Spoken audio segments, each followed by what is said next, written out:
मेरे चैनल छैला बिहारी ऑफिशियल को सब्सक्राइब करें, बगल में जो घंटा है उसको जरूर दबाएं और हाँ, लाइक करना बिल्कुल ना भूलें। धन्यवाद।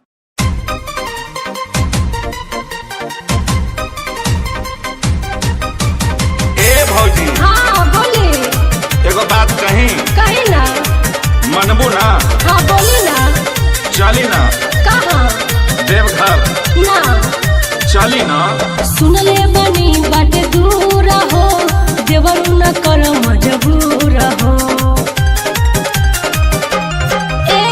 सुनले बनी बाटे दूर हो, देवरू न कर मजबूर हो। सुइया पहाड़ न हमरा से चढ़ल जाए। मोटरसाइकिल से भौजी बाबा धाम चलल जाई। तो मोटरसाइकिल से भौजी बाबा धाम चलल जाई।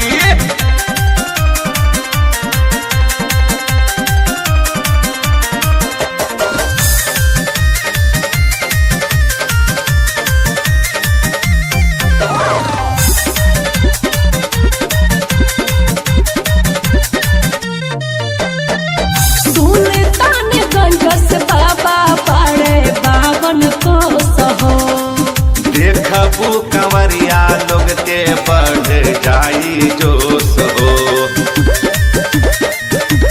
हाँ, सुल्तानगंज से बाबा बड़े बावन खोस हो। देखबू कंवरिया लोग के बढ़ जाई जोश हो। पैदल पैदल चले हमर गोड़ावा दुखाई। मोटरसाइकिल से भौजी बाबा धाम चलल जाई। ता फटफटिया से भौजी बाबा धाम चलल जाई।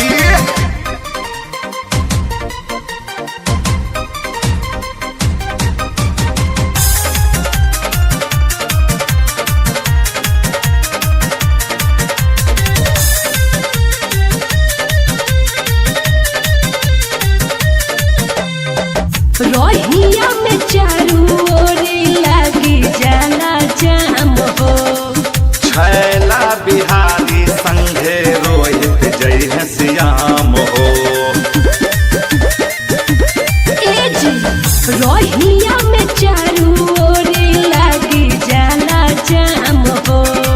छैला बिहारी संघे रोहित जय श्याम हो। सिंहासने ही सारा बतिया कोहे मुस्काई। मोटरसाइकिल से भौजी बाबा धाम चलल जाई। तो हुड़हुड़िया से भौजी बाबा धाम चलल जाई। सुनील छैला बिहारी, अंकिता मैथ्यू, पूनम आचार्य, सबको अभी सुनते हैं। मैं सुनील छैला बिहारी आपको प्रणाम करता हूं और आपको बहुत बहुत धन्यवाद हमारे चैनल को देखने के लिए। और अगर अभी तक आपने हमारे चैनल को सब्सक्राइब नहीं किया है तो कृपया सब्सक्राइब करें और बेल आइकन जरूर दबाइएगा ताकि मैं कुछ भी डालूं तो सबसे पहले आपके पास पहुंचे। बहुत बहुत धन्यवाद।